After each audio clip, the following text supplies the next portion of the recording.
Oui, je suis optimiste pour trois raisons au moins.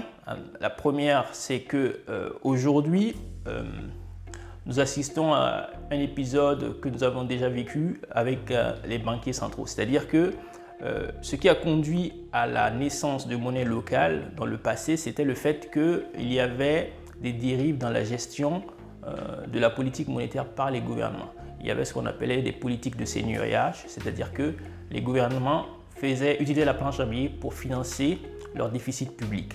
Donc ça avait entraîné la naissance de monnaie locale. Aujourd'hui, on vit ce type d'épisode d'une autre façon. Malgré l'indépendance des banques centrales, on constate que depuis 2008, il y a de plus en plus de politiques qu'on appelle des politiques monétaires expansionnistes. C'est-à-dire que les banquiers centraux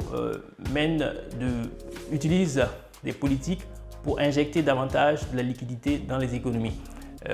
Cela fait suite à une succession de crises et elle ne cesse de redoubler d'ingéniosité. On parlait il y a quelques temps, pendant la crise de la dette souveraine, de politique monétaire non conventionnelle et aujourd'hui encore, ce n'est pas prêt de s'arrêter avec la crise sanitaire.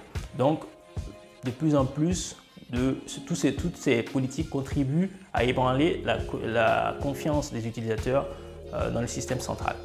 Deuxième raison, c'est que notre monde actuel l'évolution, les mutations de notre monde actuel prouvent que l'utilisation des monnaies digitaux est de plus en plus adaptée. On a de plus en plus besoin de monnaies plus technologiques, d'utilisation de monnaies plus technologiques et la crise sanitaire actuelle prouve encore qu'il faut trouver des moyens de limiter les contacts physiques et donc les monnaies digitaux sont l'avenir clairement. Et enfin, la troisième raison, c'est que les banquiers centraux eux-mêmes reconnaissent l'avantage de l'utilisation des monnaies digitaux telles que l'afro. Aujourd'hui, on parle de monnaie digitale centrale, c'est-à-dire que des crypto-monnaies qui sont gérées et créées par des banques traditionnelles.